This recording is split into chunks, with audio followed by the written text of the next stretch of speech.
Boas, amigo. Agora está bom. Está ótimo. Está ótimo. E muito obrigado por estar aqui à conversa connosco. É um privilégio enorme. Obrigado eu e obrigado eu também pelo convite que me foi endereçado e que imediatamente quando o DMF Futebol o desafio é aceito. Claro.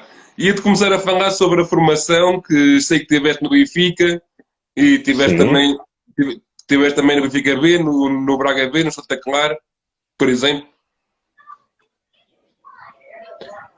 Foi o Benfica foi uma parte inicial da minha formação como jogador e como homem, Claro. o qual eu vivenciei, onde estive 12 anos. Então, tive 12 anos da minha vida ligada ao Sport Lisboa Benfica, onde tudo iniciou aos 8 anos.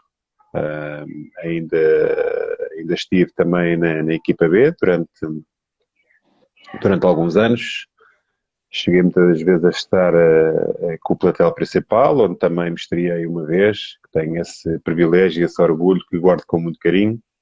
Claro. Fui também campeão nacional de júniores no Benfica, onde já não o eram há 11 anos, com o Mister Chalana, e com os meus colegas, como é evidente. Claro. E depois, ao final desses 12 anos, mudo-me para Braga, onde também abraço um projeto do Sporting Clube Braga, também outro grande clube, pelo qual também nutro um carinho enorme, acho que tenho também uma ligação forte. Não foi muito tempo, mas os laços que ficaram foram muito fortes.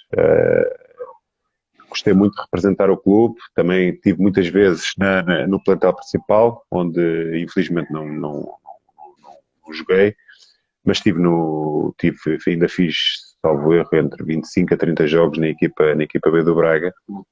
É um clube que eu guardo também com um grande carinho, uma cidade e gente muito acolhedora, muito hospitaleira, muito calorosa.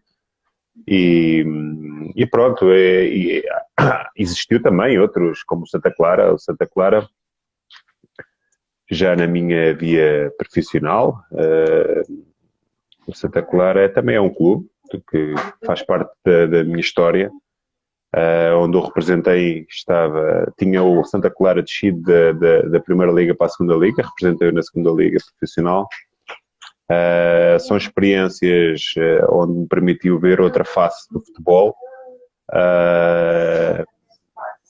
mas o futebol enquanto jogador foi uma preparação para aquilo que eu realmente queria, que era ser treinador. Tive os meus sonhos enquanto jogador, mas também sempre fui e sou uma pessoa muito racional e pragmática em relação a todas as questões. E a partir daí, do Santa Clara, em 2005, decido regressar a Lisboa, onde me inscrevo na Faculdade Lusófona de Lisboa para me licenciar, mas prosseguindo também aquilo que eu tanto gostava de jogar futebol. E continuei a jogar futebol, como é Sim. evidente, até ao final da minha via académica, até iniciar a minha carreira como treinador de futebol. Licenciei-me, como eu te disse, depois da minha licenciatura, no final da minha licenciatura, acabo também por ingressar no mestrado e também o tirar e finalizar, onde estagio no Sub-17 do Benfica, onde naquela altura era o Mister Bruno Lage o treinador. Onde também, diante desse naipe de jogadores que pertenciam ao Sub-17, tínhamos jogadores que hoje são Danilo, por jogadores. exemplo. Não, tínhamos o jogador que ainda ontem falou num meio de comunicação social na televisão, ou ontem, relativamente à Liga das Nações, que foi o autor do gol na final, que foi o Gonçalo Guedes.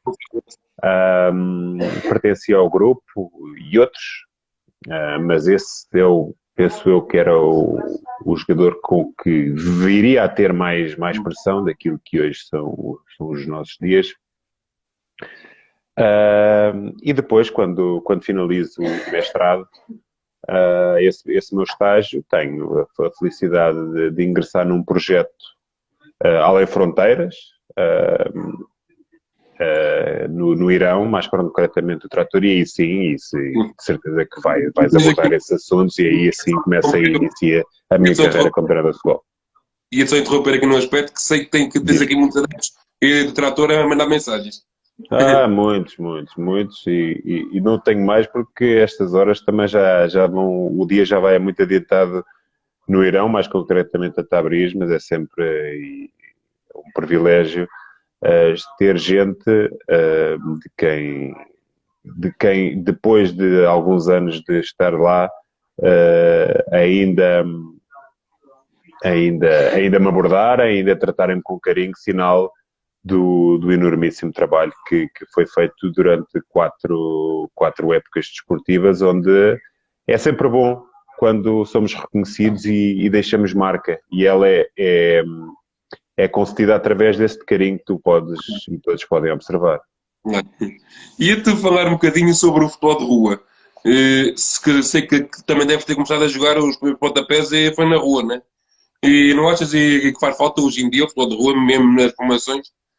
Claro que sim, mas sabes que temos que nos adaptar aos tempos que hoje vivemos, das novas tecnologias e que retiram muito daquilo que era a beleza e o início da formação enquanto futebolistas. Os grandes futebolistas nasceram na rua, como Claro. todos nós sabemos. Mas hoje em dia, com a ascensão da motricidade fina, nomeadamente através das novas tecnologias, das Playstations e situações equiparadas, retiram muito os meninos da rua, e cada vez há menos espaços, Claro. infelizmente, com o desenvolvimento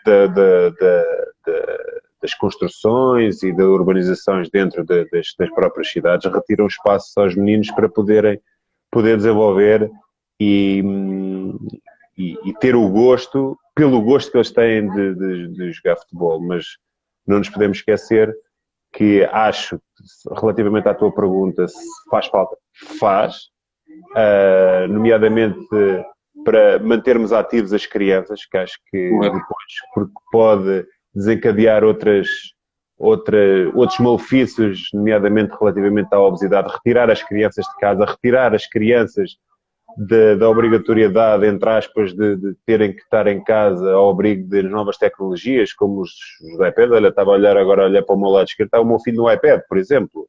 Isto no tempo, olha, ou então reportar ao tempo do meu pai é impossível, não é? São os sinais do tempo, temos que nos adaptar a eles, independentemente dos prós e dos contras que eles têm, como é evidente. Mas que se o futebol de rua faz falta e fará sempre falta, isso é uma verdade. Claro. E vou-te começar a falar da tua carreira de treinador. Tu há bocadinho já falaste um bocadinho que começaste no Tractor com o teu pai como adjunto. Claro. Olha, vou-te ser o mais honesto, como fui sempre em relação a essa questão. Existe realmente esse convite que é feito pelo meu pai, e vou dizer muito honestamente, o meu pai, nessas alturas, ele nem sabia bem o que é que estava a levar. Claro. Porque não me conhecia, nunca vi o meu trabalho, era o meu primeiro desempenho enquanto treinador. Claro. E a competência e a autonomia que ele me vai dando ao longo dos anos reflete aquilo a confiança que ele foi ganhando de acordo com aquilo que observava do meu trabalho. Portanto, o Trator inicia em 2012, foram 4 épocas esportivas recheadas, felizmente, de muitos êxitos.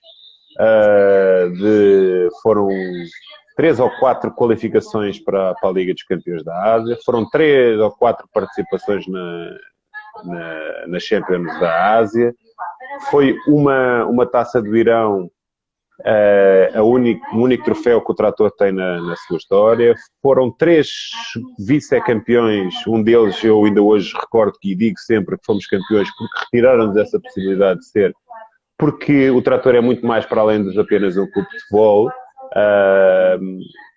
que interfere muitas com questões políticas, das quais eu não quero estar aqui a comentar, porque, porque são bastante sensíveis.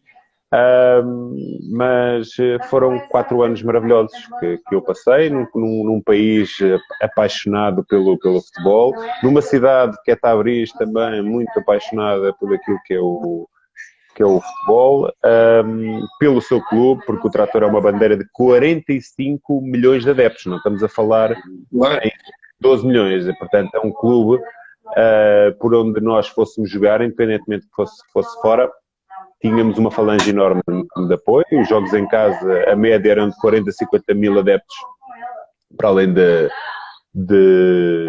termos muitas vezes o estádio cheio, que contempla 70 ou 75 mil adeptos. Muitos deles, quando o estádio estava cheio, refletiam-se nas montanhas que envolviam o próprio estádio, porque o estádio estava envolvido dentro de um vale. Mas foi aí que tudo começou e, como eu te disse, a minha preparação para treinador foi enquanto jogador, através quer da via profissional, quer da via académica.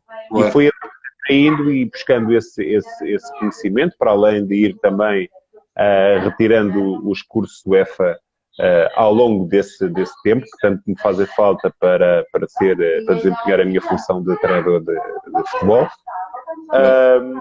Mas sim, foi tudo se iniciou aí. Continuo a dizer que ser treinador é para mim muito mais apaixonante e muito mais fascinante do que aquilo que foi enquanto ser jogador, porque independentemente de podermos pensar e sentir que ser jogador é viver, e é realmente, porque nós vivemos e muito, porque tu consubstancias apenas a parte do ser jogador naquelas 2 ou 3 horas que tens para o treino, naquelas 2 horas ou 3 horas que tens para o jogo. Porque de resto abstrais-te completamente. O ser treinador ao contrário do que ser jogador é viver, ser treinador é morrer aos bocadinhos. Porque tu estás sempre numa constante pressão, numa constante tensão, numa constante procura e busca das melhores soluções para a tua equipa. Portanto, estás 24 horas a pensar no mesmo assunto. Muitas das vezes tens insónias, porque mesmo a dormir estás a pensar. Portanto, voltando aos inícios, muito orgulho também de ter representado um clube desta dimensão, que é o Trator, que eu, quando fui para o Irão, não imaginava que sequer... Primeiro um dia ir para o Irão e depois saber que existia um clube chamado Trator. Também não me perguntes, foi realmente falar isso, como é que foi a adaptação e a aculturação e cultural em relação a isso? Saís daqui e partir logo para uma aventura dessas? Claro, sabes que no primeiro ano é sempre aquela... vamos para algo desconhecido e vamos todos entusiasmados. Depois, passado esse ano, se calhar as coisas já se tornam de outras formas. Essa aculturação já está dada e já sabes com o que contas, com o que esperas, onde estás, com quem estás. Mas o treinador português tem essa valência, essa capacidade, essa adaptabilidade de perceber claramente e perceber rapidamente em contextualizar-se, independentemente de... Existe sempre a barreira linguística, neste caso, não no meu caso, por exemplo, agora, em relação a estar no Santos, no Brasil, a barreira, essa não se aplica, porque aplica-se do lado contrário, ou seja, é realmente um elo de ligação enorme entre jogadores e treinadores, porque rapidamente tu consegues perceber e dar as instruções e eles apreendem rapidamente aquilo que tu queres. Mesmo em termos sociais, é muito mais fácil quando andares na rua, ires aos supermercados, estares com as pessoas, socializares, portanto a língua é sempre um fator de agregador aqui. No Irão já era um fator uma barreira mais difícil, porque, olha, nomeadamente, enquanto no trabalho tínhamos que congregar connosco um tradutor, que, para além de ter que perceber a nossa língua, tem que perceber de futebol, o que tenho muitas dúvidas em relação a isso, que ele alguma vez percebesse futebol. Mais ainda dá aso a perceber quão difícil é esse trabalho. Mas depois estamos numa cultura completamente distinta. Tu podes levar sempre a tua exigência, tu podes levar sempre a tua ideia, tu podes levar a tua forma de jogar, a tua liderança, a tua comunicação, mas tens que contextualizar, moldando para agir, mas nunca fugindo da matriz que tu pensas e que tu acreditas que te guiará para o sucesso. E também tinhas aquela situação das rezas, né? Porque eles estão muito agregados a isso, à religião deles. Acho que eu naquela região do Golfo Pérsico é evidente que eles têm horas para a reza, mas muitas das vezes adequam os horários tanto dos treinos como dos jogos para não coincidir com os horários das rezas. Mas, por exemplo, na cultura persa, a cultura persa não é tão rigorosa em relação às regras. Por exemplo, já estive no Kuwait, no mundo árabe, e eles são muito mais rigorosos e cumprem à risca os horários das rezas. Como eu te disse, temos é que adaptar e conjugar os horários das rezas, e aqui é um respeito que tu deves ter e que nós sempre tivemos pelas culturas uns dos outros. E eu acho que isto é uma primeira premissa para que, para além de haver uma harmonia enorme dentro do grupo, é um bom modelo para aquilo que deveria ser um mundo cor-de-rosa, porque infelizmente eu acho que a religião e o dinheiro, ao fim e ao cabo, entre aspas, rebentaram o mundo. Mas sempre houve esse respeito pelas religiões, que era mútuo entre persas e nós que tínhamos outra cultura, sempre foi. E dentro do mesmo, confinados no mesmo balneário, cheguei a ver a partilharem, entre aspas, religiões distintas. Cheguei a ver a Bíblia e cheguei a ver o Corão. Também tive elementos brasileiros na equipa, onde também, antes dos jogos, têm os seus rituais de ler a Bíblia e antes de ler o Corão e de fazer as suas regras. Acho que são momentos brilhantes, bonitos, que deveriam ser modelos para a nossa sociedade. E quando eu falo na nossa sociedade, falo numa sociedade mais global. Vou-te falar um bocadinho agora sobre a tua ideia de jogo e a tua metodologia de treino. Diz-me. Ia-te falar sobre esse aspecto, a tua ideia de jogo e a metodologia de treino. Queres saber qual é que é a minha ideia de jogo e a minha metodologia de treino? Olha, a ideia de jogo é sustentada em princípios dos quais eu acredito e constantemente eu os trabalho em treino, dividindo eles pelos diversos dias. E depois o que é que se faz de uma forma muito simples? Cria-se os exercícios para potenciar os comportamentos que melhor interpretem as tuas ideias.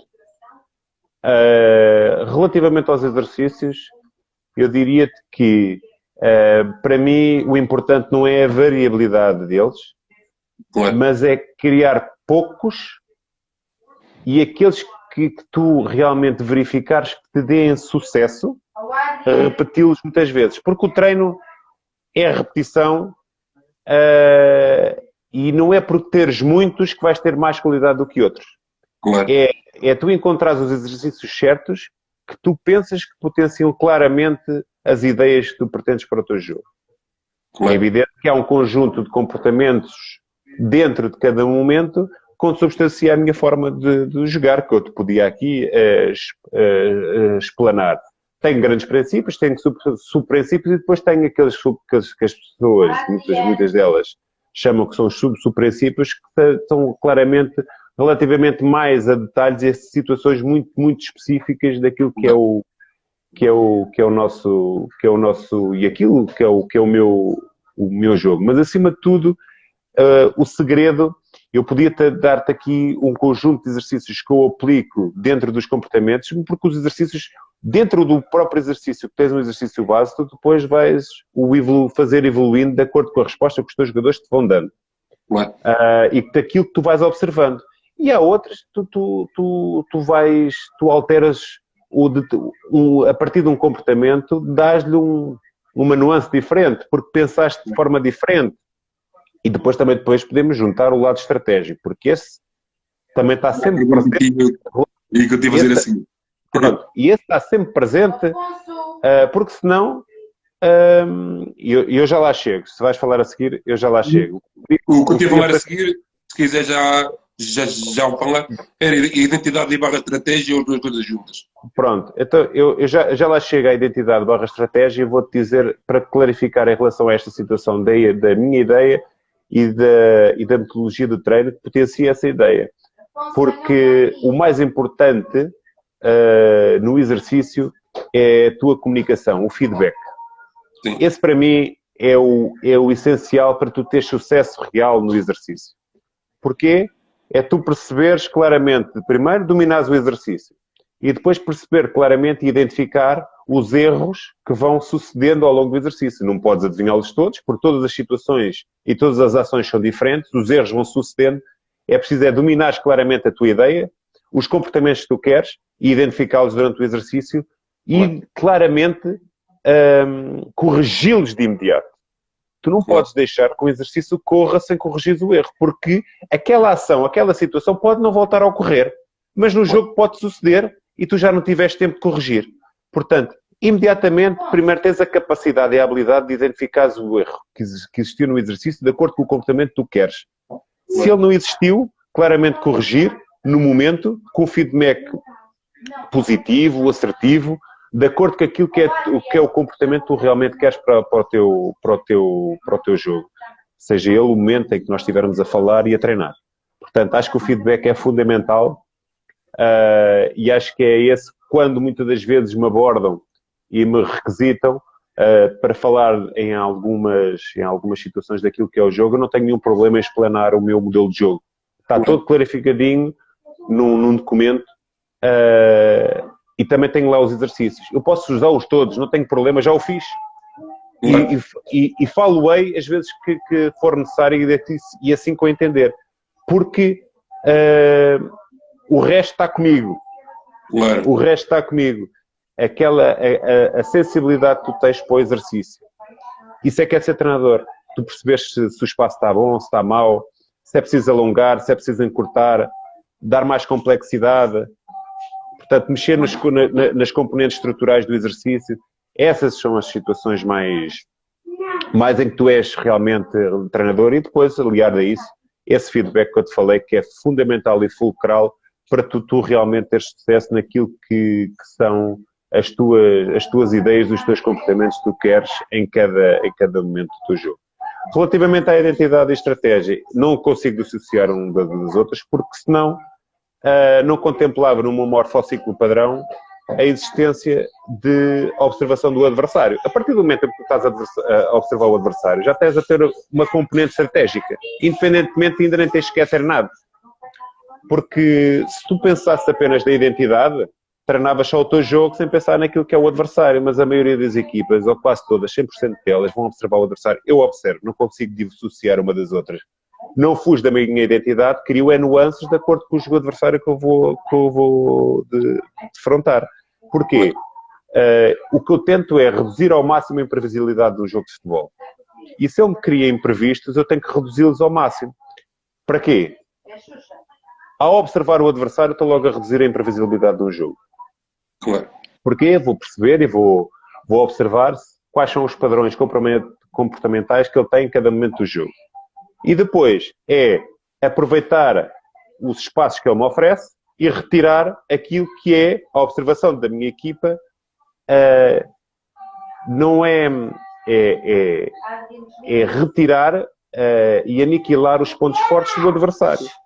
Sem nunca perderes a tua identidade. Ou que tu, ao fim e ao cabo, mantens a tua identidade criando nuances no teu jogo para o jogo seguinte, para a confrontação desportiva seguinte. E aí é a estratégia. Portanto, não consigo dissociar uma da outra. Tu falaste-me em comunicação há bocadinho. A comunicação que tu utilizas é individual ou coletiva? Ou utilizas as duas? Não, tu tens que utilizar as duas. Há momentos em que tu tens que o fazer de forma individual. É evidente que não fazes de forma individual todos os dias, vais consoante as tuas necessidades e crias até próprio um documento Excel de acordo com os feedbacks que queres dar a cada um de acordo com as necessidades. E o feedback coletivo, a comunicação coletiva é constante, quer seja ela nas reuniões que antecedem os treinos,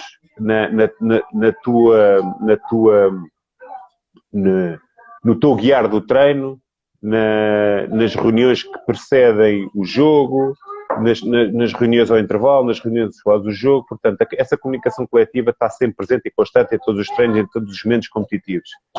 As individuais é consoante as necessidades que tu vais observando e tu vais percebendo, quer sejam elas sobre o ponto de vista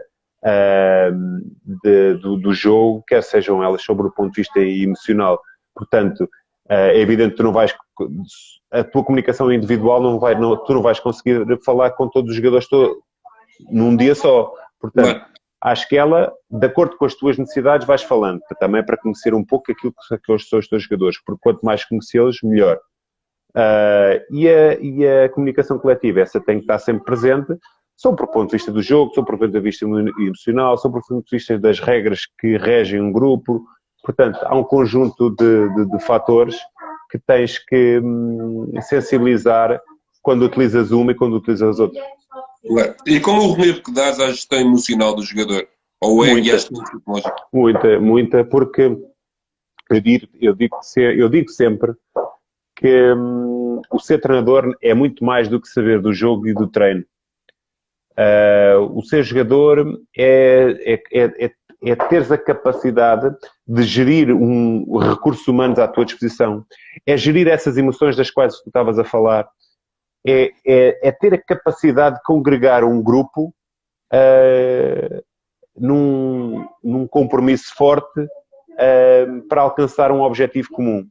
Isso é que é ser treinador de futebol, porque eu costumo dizer, e se tu quiseres colocar aqui uma escala de 0 a 100 da percentual, eu diria que 90% é gestão de recursos humanos e gestão emocional.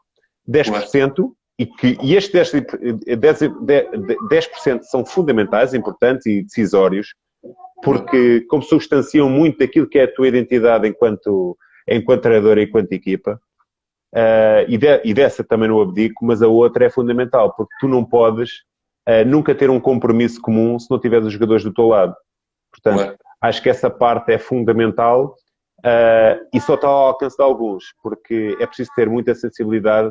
E aquilo que eu falo muitas das vezes, felizmente tive duas possibilidades de ter acesso à nova guarda, esta da qual que eu vivo e muitos treinadores emergiram depois do boom do Mourinho, relativamente àquilo que são a inovação e as novas tecnologias, e àquilo que é a utilização dos novos léxicos, que para mim não representam nada. Muitas das vezes a utilização de um léxico novo só por dizer reflete muito da incapacidade e algumas fragilidades que as pessoas têm.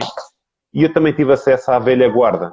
E a velha guarda tem muito de empirismo, tem muito de experiência, que se tu conseguisses congregar as duas, torna-te um treinador muito mais poderoso.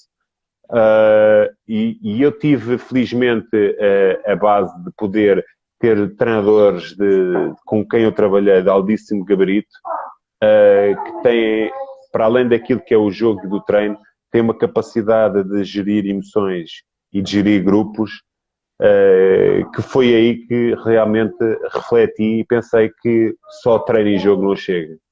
Se tu conseguires ter essa parte emocional e agarrares os jogadores e agarrares um grupo, eles claramente tu vais influenciar eles, porque é essa também a tarefa de um treinador, é influenciar eles a acreditar naquilo que é o teu compromisso. E eles, garanto, eles vão atrás. Ia-te falar se acreditas em modelo um sistema único e no clube. Não, eu acredito num clube. Sim, por exemplo, agora estás no Santos. Sim. Se acreditas no modelo no Santos, no modelo um sistema único, isto é, e desde a formação, jogar com as mesmas dinâmicas do que vocês querem implementar nas equipas do clube. Sim, acredito nisso. Acredito nisso e acho que deve ser feito.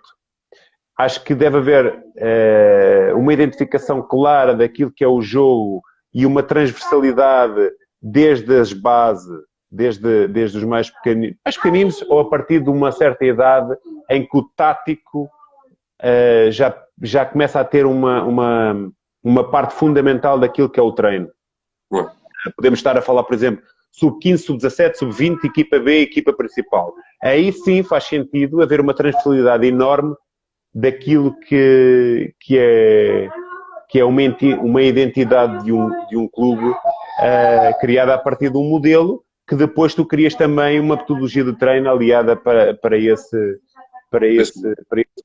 modelo. Acho que sim, faz sentido, mas nunca castrar os treinadores da sua criatividade para criar exercícios, nunca fugindo dos princípios e dos comportamentos que são dados, mas nunca castrar os treinadores da criatividade que eles possam ter, independentemente de haver exercícios padrões, mas tu podes criar, desde que estejas a pensar no mesmo comportamento, criares os teus exercícios. Aí nunca eu irei castrar os treinadores dessa criatividade, porque como alguém disse, e já diversos treinadores já o fizeram, e acredito nisso sim, que um treinador é um criador, não é um inventor, é um criador que também tem que aderir e apelar à imaginação de diversos exercícios que possam potenciar e ajudar cada vez mais as equipas a desenvolver o seu modelo, nesse caso. Acredita-se que o momento de jogo mais importante hoje no futebol e são as transições? Não, eu acredito é que cada vez mais as equipas resolvem os jogos em transições. Isso sim. Agora, eu não posso só dar importância a elas quando eu sinto que o jogo é uma ciclicidade de momentos. Portanto, o futebol nunca para. É por isso que eu não consigo fazer um exercício fechado só a pensar numa transição defensiva. Porque a seguir à transição defensiva existe outro momento. Portanto, os exercícios nunca podem, para mim, ficar incompletos. Tem que ter ali uma recriação daquilo que é o jogo, porque, como eu disse, há uma ciclicidade enorme de momentos e o jogo nunca para. Agora, não te posso dizer que as transições são mais importantes. Acho que são todos os momentos muito importantes. Agora, acho é que cada vez mais as equipas conseguem definir jogos através daquilo que são as transições e os esquemas táticos, ou bolas paradas, como quiseres chamar. Porque cada vez mais aquilo que me parece, não sei se vais abordar esse tema, é que parece as equipas que parecem plágios umas das outras. Sim. E depois anulam facilmente. Muitas das vezes dá-se muito ênfase que as equipas são cada vez mais e melhor organizadas, sobre o ponto de vista defensivo, o que não dá aso a que haja muitos golos sobre o ponto de vista daquilo que é o momento da organização ofensiva, o que depois expõe muito mais as equipas que apostam muito mais nesse momento, se não a conseguirem resolver e estarem mais postas às transições. Mantenho a minha ideia, mantenho que todos os momentos são importantes, cada vez mais decido jogos em momentos de bola parada, quer sejam eles cantos, livres, laterais, frontais ou lançamentos de lateral, que as pessoas cada vez mais perdem o foco nesse momento do jogo, que para mim cada vez é muito mais relevante. Sempre foi, mas à medida dos tempos que eu venho e treino muito essa vertente, mas não posso dissociar nenhum dos momentos. Posso é perceber que hoje em dia as equipas, através das transições, resolvem muito dos seus jogos. E outro foco, não sei se concordas, hoje em dia desorganizar a organização é muito importante também. Às vezes equipas desorganizadas criam-nos muitos problemas. Já vivenciei isso em jogos, isso é um facto. Criar o caos dentro da organização é realmente algo que muitas das vezes os treinadores experimentam, e rapidamente temos que, durante o jogo, perceber e perceber e entender aquilo que o jogo pede para tu poderes alterar. Claro. Mas é verdade, isso muitas das vezes até é comentado durante os jogos. Há equipas muito desorganizadas que acabam por desorganizar a tua organização. Muitas vezes nem tem explicação para essa questão, é um contrassenso, mas Claro. essa é uma realidade e é uma observação muito bem feita por ti. E te perguntar se achas que a eficiência do processo e pode não estar só no ganhar. Ótima questão. Ótima questão, e digo-te que essa questão teve na minha dissertação de mestrado relativamente à comunhão entre processo e resultado. Acho que se tu tiveres um processo de qualidade, estás mais perto de ganhar. Eu digo sempre aos meus jogadores, porque para além de ser adjunto do Santos, eu estou a liderar a equipa B do Santos, e digo sempre aos meus jogadores que não consigo dissociar o processo do resultado. Não Claro. consigo formar jogadores sem vos estar a estimular a ganhar. Gosto de jogar bem, mas gosto de ganhar. Claro. Porque não me vale nada estar a jogar bem e perder o jogo.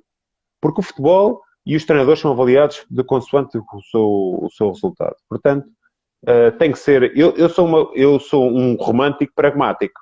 Ou seja, gosto das minhas equipas a jogar aquele jogo que todos nós gostamos e aquele com o qual eu acredito. Por exemplo, eu não saio a jogar de trás porque me parece que é bonito e os outros fazem, por ser moda. Não. Eu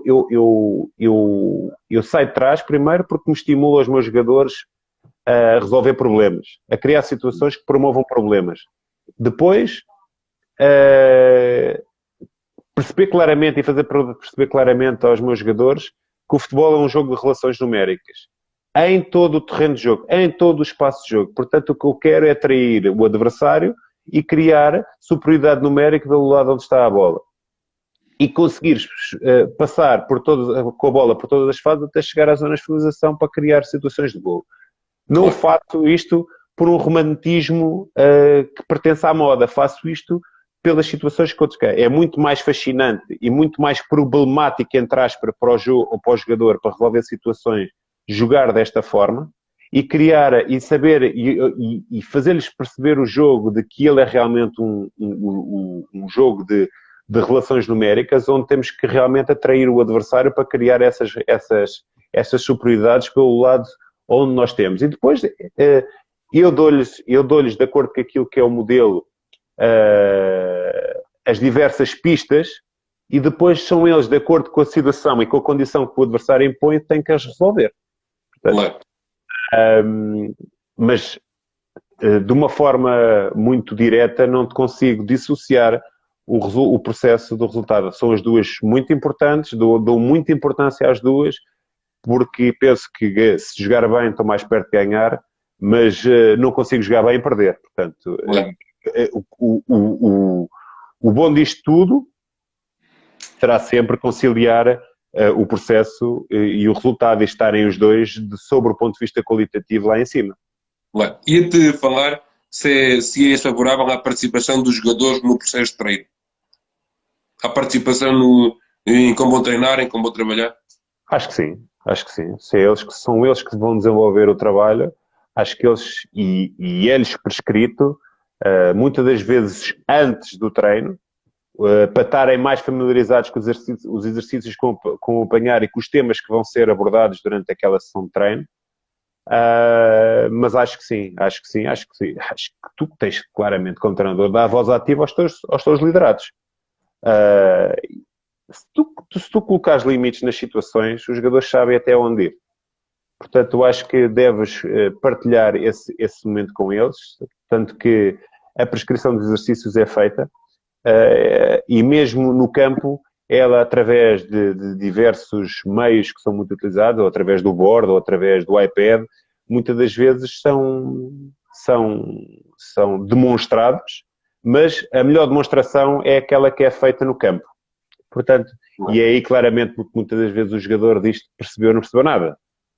Independentemente, podes fazer uma animação através do iPad ou do computador e levares para o campo, mas só depois da dinâmica do exercício começar a ser dinâmico e a ser repetido é que eles claramente vão chegar ao sucesso daquilo que tu pretendes e eles realmente vão perceber o comportamento que estava a ser instituído. Portanto, acho que deves dar voz ativa, se não percebe, pergunta, deve questionar até porque é que nós estamos a fazer isto dentro de uma perspectiva daquilo que é o modelo e o nosso jogo. Claro, Nunca questionar o treinador, mas porque é que fazemos isto, não vais fazer isto? Isto claro. não cabe na cabeça de ninguém e muito dificilmente podes encontrar um jogador que te faça isso, mas é possível que faça isso e o treinador, enquanto treinador, tem que estar preparado para todas as situações e muitas vezes improvisar. E também ele criar soluções para os problemas que vão colocando. Mas claramente tens que dar voz ativa, se for caso disso e se for a intenção do jogador, ele tem que estar familiarizado com aquilo que faz. Tu há bocado falaste-me na observação, diagnóstico da observação, ia-te falar no caso do vídeo. É individual ou coletivo? E para cada jogador o adversário é que vai apanhar? Ambas, utilizas ambas, utilizas sempre o ponto de vista coletivo. Existe uma observação padrão que é feita, que é muito fácil de identificar claramente, que é a observação dos 5 momentos do jogo, se quiseres os 6, porque também que ela é feita e dada a todos os jogadores, quer em relatório escrito, quer depois através de meios audiovisuais que lhes é apresentado e depois também conseguir que os jogadores saiam familiarizados com muitos dos adversários que vão encontrar. É importante também perceber que essa observação que é feita sobre o ponto de vista coletivo e é dada sobre o ponto de vista individual aos jogadores também é feita através da nossa equipa. Também Claro. é mostrado a observação que é feita da nossa equipa, que é sobre o ponto de vista coletivo, que depois é mostrada consoante as nossas necessidades sempre aos nossos jogadores sobre o ponto de vista individual para corrigir determinados comportamentos que nós achamos que foram incorretos e pretendemos sempre estar à procura, sabendo ela que é difícil de encontrar a perfeição. Claro. Se me puderes dar aqui, que eu tinha aqui o treino individualizado, por exemplo, agora no início da retoma, os jogadores estiveram a treinar isoladamente. Como é que isso pode fazer num cenário de futebol que é um jogo coletivo? Olha, primeiro dizer-te que o treino individualizado é muito importante. É muito importante e não é só por perceber agora, e ainda não a vivi. Quero dizer que eu Claro, ainda não vivi esta situação. claro, Estarei de regresso para a semana ao Brasil e em princípio os treinos irão ainda retomar. Ainda não há uma decisão definitiva em relação a essa situação, mas mais dia menos dia irão retomar. E irão retomar nessa circunstância, né, dessa forma que tu acabaste de falar, de forma em pequenos grupos, mas mas antes de lá chegar, dir-te-ia que mesmo em circunstâncias normais, que não houvesse pandemia e que os treinos estivessem, acho que o treino individualizado é fundamental. Sobre o ponto de vista motivacional, é essencial. Acho que o jogador sente-se parte do processo, sente-se parte integrante daquilo que é a vivência da equipa e tu consegues mesmo, sobre o ponto de vista pedagógico, perceber e claramente fazer que o jogador evolua em determinadas ações, quer individuais, quer coletivas, conseguiste trabalhar sobre o ponto de vista analítico, até específico, mais exercícios mais específicos da posição, e há diversos exercícios que tu podes criar para potenciar as diversas posições, para os defesas centrais, para os defesas laterais, para os médios centros, para os extremos, para os pontas de lança. Portanto, acho isso fundamental e acho também muito decisório para tu poderes, porque tu não consegues durante uma sessão de treino treinar todas as situações. Tu treinas sobre o ponto de vista coletivo e depois, após o treino, tu guardas para cada um do dia, olha, hoje vou fazer para os defesas centrais, vou criar aqui um exercício de estímulos cognitivos através de quais são as linhas de passe e sai da bola do guarda-redes, defesa central, crias 3 balizas, são as diferentes portas de entrada. Um lateral, um extremo que vem por dentro, ou um médio centro, um interior que está mais profundo, ou o 6 que veio na diagonal dar-te a linha de passe. Tens 3 linhas de passe pelo menos criadas e tens aqui um exercício para os defesas centrais.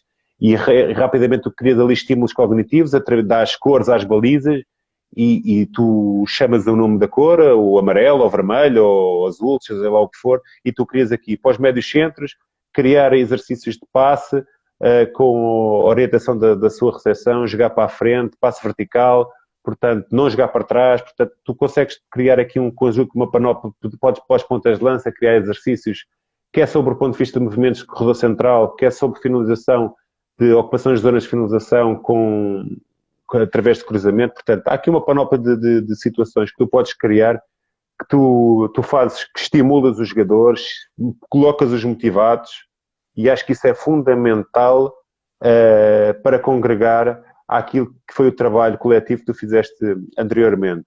Depois, falar-te sobre o ponto de vista agora da pandemia, é mais ou menos a mesma situação. Aquilo, podes também trabalhar sobre o ponto de vista coletivo nesta fase onde não vai existir contacto físico através de situações mais coreográficas e claramente perceber através da posição da bola quais são os comportamentos, quer defensivos, quer ofensivos, que tu queres para a tua equipa. Portanto, há aqui uma panóplia de situações que tu podes exercitar, fazer, colocar todas as...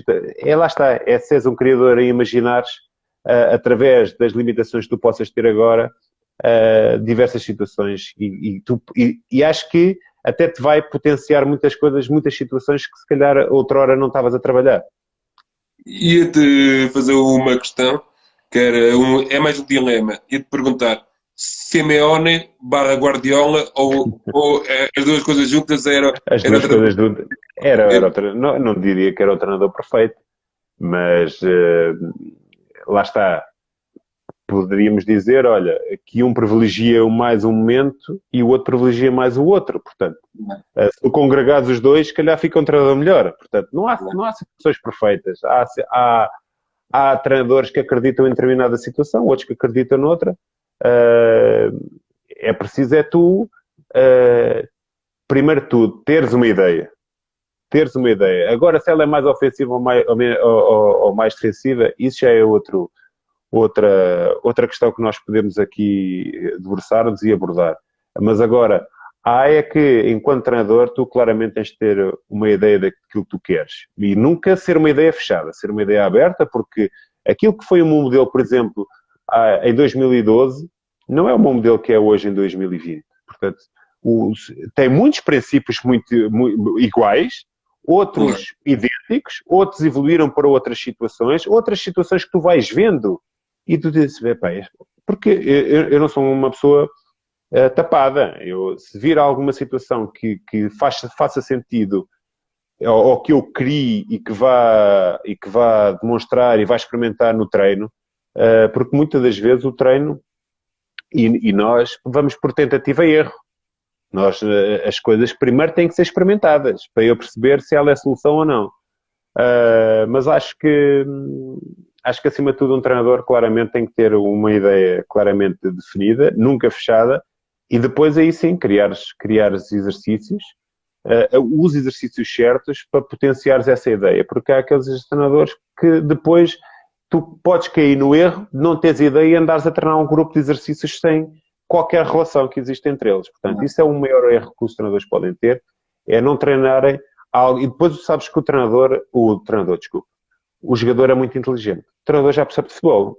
Eu também, quando andava lá, já também tinha a mania que era... E o treino andava a evoluir naquela altura. Também tinha a mania que era treinador.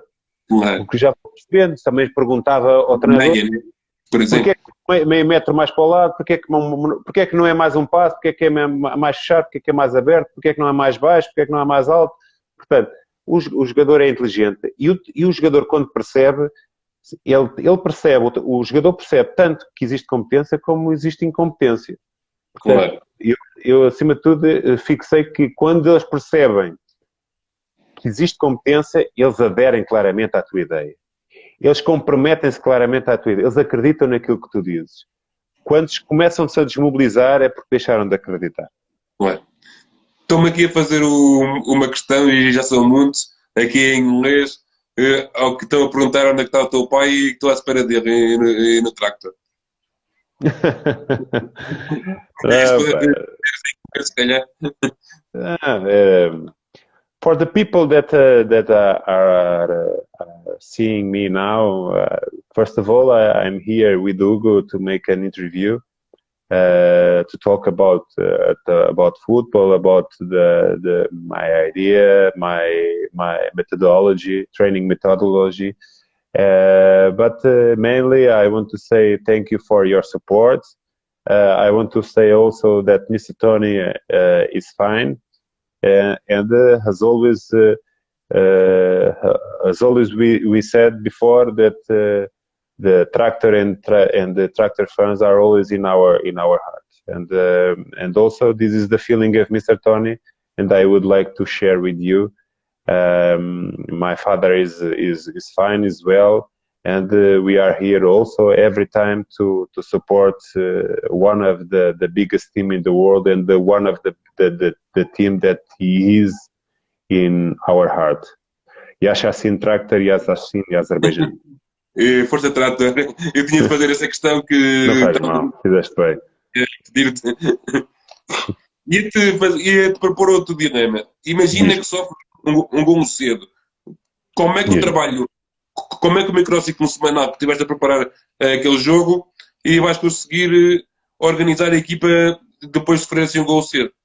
Não, acima de tudo primeiro não perderes a cabeça e continuas a acreditar naquilo que tu trabalhaste, porque não é por sofreres muitas das vezes a estratégia que estava montada é que pode cair por terra relativamente a algo, mas tu tens de ter planos alternativos, porque lá está, tu tens que quando tu elaboras um plano de jogo, tu tens de ter vários cenários. É evidente que não vais os colocar todos, porque tu não és mágico, não é?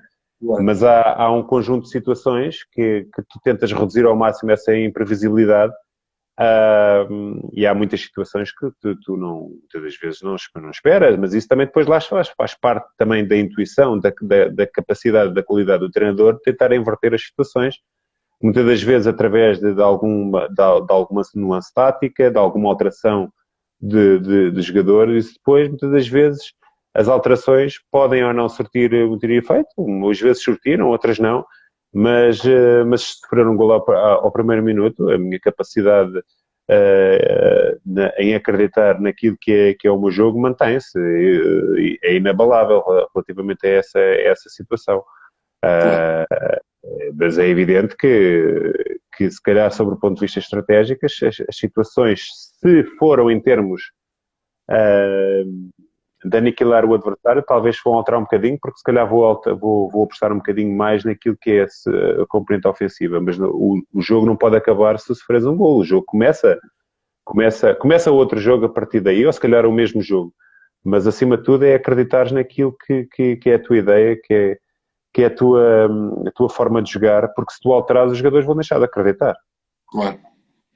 Ia-te perguntar que relevo é que dás à estatística.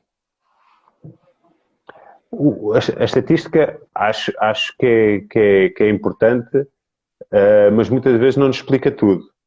Ou seja, ela pode-me dizer que um jogador teve 95% de passos certos, mas se calhar foram passos sem relevo para o jogo. Portanto, foram passos para trás e para o lado. E se calhar há um jogador que tem 20% de passos certos, mas fez dois que deram golo. Portanto, as estatísticas muitas vezes dizem muita situação, ajuda-nos claramente, mas temos que aliar à observação. Temos que aliar à observação para perceber claramente a dimensão desses números. Portanto, acho ela determinante, acho ela importante, mas tem que ser aliada a algo mais palpável, como é a observação, para tu perceber claramente qual é que é a dimensão desses números.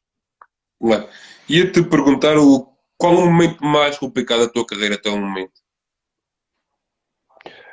Olha, dir-te-ia que o momento mais complicado na minha carreira foi mesmo no trator, porque nós estávamos a um passo de sermos campeões nacionais no Irão. Era um feito fabuloso, inédito.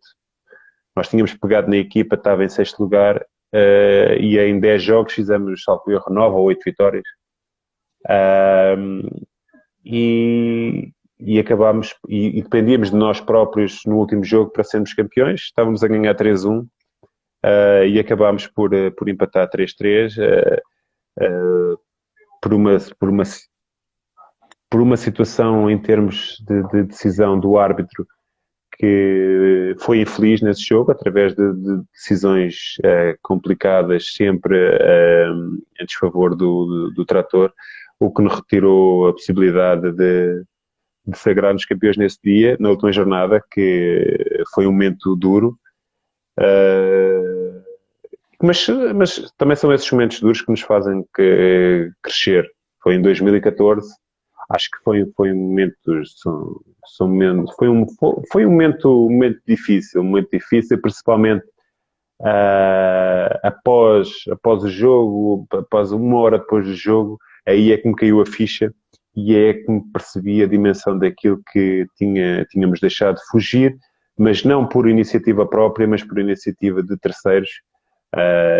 E eu não sou faccioso relativamente à situação dos árbitros. Aliás, sou muito mais calmo enquanto treinador do que fui enquanto jogador, e fui capitão em praticamente todos os clubes por onde passei, mas senti ali que aqueles motivos políticos que eu há bocado falei foram postos em prática naquele mítico jogo que toda a gente ainda hoje relembra como o blind game, que é como quem diz que o árbitro não viu nada. Portanto, através de uma expulsão e de um penalti que foi perdoado à equipa adversária, e de uma expulsão perdoada também à equipa adversária, acabou por nos retirar a hipótese daquilo que eu ainda hoje sinto que fomos campeões.